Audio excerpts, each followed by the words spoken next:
오늘을 사랑하는 묵상 시간입니다. 오늘 본문 말씀 이사야서 21장 1절입니다. 해변 광야에 관한 경고라.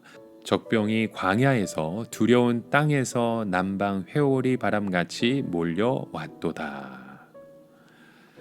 여러분, 옛날 어른들의 말씀 속에 사람은 끝까지 가봐야 한다라는 말이 있습니다. 이 말은 겉모습만 봐가지고는 그 사람의 진짜 속마음은 알 수 없다는 뜻이죠.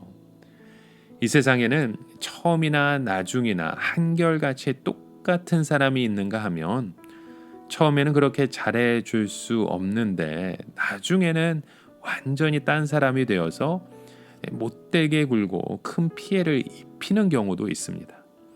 그래서 첫 인상만 보고 사람을 믿었다가 나중에 망해서 알거지가 된 사람들이 많죠.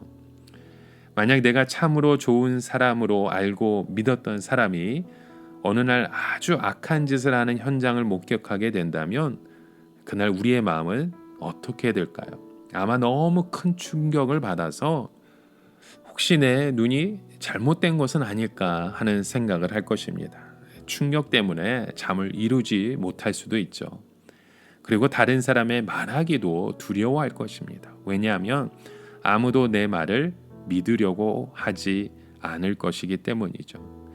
만약에 우리가 악한 자의 정체를 미리 알 수 있다면 얼마나 좋겠습니까? 그런 사람과 결혼하지도 않을 것이고 그런 사람에게 돈을 빌려주거나 어떤 보증을 서주지도 않을 것입니다. 그런 사람을 우리가 대통령으로 뽑지도 않을 것이죠. 그러나 우리는 겪어보지 않으면 그 사람이 어떤 사람인지 잘 모르기 때문에 속는 경우가 많습니다. 유다 백성들에게 바벨론은 그런 사람과 같았습니다. 처음에는 모든 나라에게 아주 친절한 것처럼 보였죠. 하지만 나중에는 그 본색을 드러냅니다. 결국 바벨론은 예루살렘을 멸망시키고 다른 주변 나라들까지도 멸망시킨 장본인이 됩니다.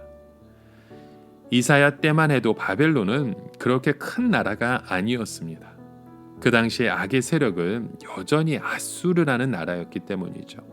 악한 아수르에 비해서 바벨론은 아주 신사적이었으며 유다에 대해서도 친절한 편이었습니다. 그래서 은근히 유다는 바벨론을 의지하고 싶은 마음이 있었던 것이죠. 아마 바벨론이 아수르에 비해서 훨씬 신사적이며 더 나은 사람들이라는 것을 부인할 사람들은 아무도 없었을 것입니다. 어쩌면 이사야도 일시적으로는 그렇게 생각했을지도 모릅니다.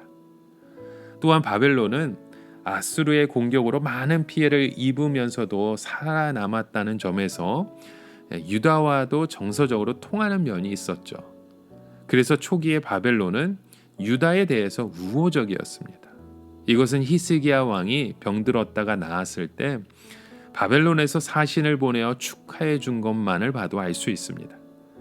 그런데 하나님께서는 이사야에게 하나의 환상을 보여주셨습니다. 바로 이 신사적인 나라 바벨론의 정체입니다. 그 나라는 본질상 아수르와 다를 바가 없는 것이죠. 단지 겉으로 나타난 것만 좀 더 예의적이고 신사적일 뿐이지 바벨론 역시 실제적으로 똑같은 도둑이고 강도였던 것입니다. 이사야는 이 환상을 보고 큰 충격을 받은 것이죠. 그리고 해산하는 여인이 진통하는 것과 같은 심한 고통을 경험합니다. 우리는 눈에 보이는 것 말고는 아무것도 모르잖아요. 그래서 우리에게 친절을 베풀어 주는 사람의 말을 무턱대고 믿을 때가 많습니다. 그런데 이렇게 믿었던 친구에게, 믿었던 사람에게 그렇게 큰 충격을 받을 때가 있습니다. 그렇다면 우리는 도대체 누구를 믿어야 하는 것입니까? 아수르라는 나라는 겉으로 보기에도 악하고 실제로도 무지막지했습니다. 그런데 바벨론은 겉으로는 절대로 악해 보이지 않았지만 실제로는 얼마나 잔인하고 추악한지 말할 수가 없었던 것이죠. 이것이 바로 오늘 본문의 말씀처럼 해변 광야이고 호수의 사막입니다.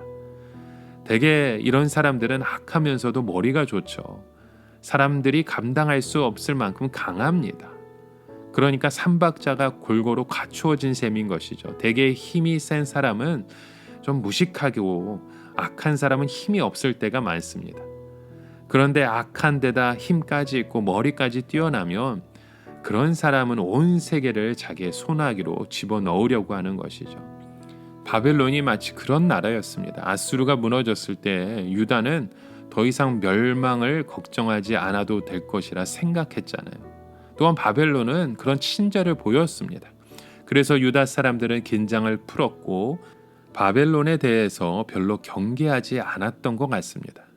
그러나 사실 바벨론이 아수르보다 더 위험한 나라였던 것이죠. 바벨론은 겉으로 표시를 내지 않았기 때문입니다. 순수한 늑대보다 양가죽을 뒤집어 쓴 늑대가 더 무섭잖아요. 왜냐하면 의심하지 않고 믿었기 때문입니다. 교회에서도 아예 드러내놓는 이단보다 정통 신앙인 것처럼 하면서 교인을 유혹하는 이단이 더 위험합니다. 여러분, 그런 유혹 속에 우리의 삶이 빠지시면 안 됩니다. 오늘 본문 속에 남방 회오리 바람이란 얘기합니다. 그것은 전혀 예상치 못하게 불어닥치는 바람을 뜻하는 겁니다. 얼마나 변덕스럽고 난폭한지 전혀 예상할 수 없는 바람이에요. 한번 불어닥치면 거의 모든 것을 파괴시켜 놓은 마치 토네이도 같은 겁니다. 미국에서 이 토네이도가 한번 지나가면 집이나 공장이나 아파트나 아무것도 남지 않습니다. 토네이도가 한번 쓰나간 자리는 아무것도 남겨지지 않습니다. 아무리 큰 것도 단순간에 빨려 들여가 멀리 내동댕이 쳐버리는 것이죠. 남방의 회오리 바람이 바로 그런 것이었습니다. 아라비아에서는 무서운 도둑떼들이 이 회오리 바람으로 비유합니다. 한번 지나가면 아무것도 남기지 않았기 때문이죠. 그래서 하나님은 그것을 주의하라는 것입니다. 바벨론은 겉으로 점잖은 신사인 것 같지만 실제로는 도둑떼들이고 그들이 지나가는 자리는 아무것도 남지 않는다는 겁니다. 아무리 상황이 어려워도 바벨론을 절대로 믿지 말라는 말씀. 여러분, 오늘 우리가 바라봐야 될 것이 무엇입니까? 우리 가운데 때로는 우리의 소망이 세상에 빠지면 우리는 사람의 손을 붙들고자 합니다. 권력의 힘을, 물질의 능력에 우리가 자꾸 우리의 발이 담겨지게 되는 것이죠. 그 담겨지는 순간 우리의 모든 삶이 탄식이 시작됩니다. 감당할 수 없는 악의 세력으로 고통받을 수밖에 없는 그런 상황에 빠지게 되는 것이죠. 그럴 때일수록 우리는 더욱더 주님 앞에 간구해야 됩니다. 주님의 때에 모든 것이 함께 이루어질 수 있는 소망을 붙드시는 저와 여러분 되어지시길 주의 이름으로 간절히 축원합니다. 함께 기도합니다. 하나님 아버지, 오늘날 우리에게 다가오는 모든 그 상황은 우리가 깨어 있는 자로서 분별할 수 있는 믿음의 고백이 세워질 수 있는 시간들 되기 원합니다. 악의 세력의 심판이 있다는 것을 기억하게 하여 주시고 세상의 것이 아닌 오직 주님만을 소망하는 주의 자녀 되게 하여 주시옵소서. 예수 그리스도의 이름으로 기도드립니다. 아멘.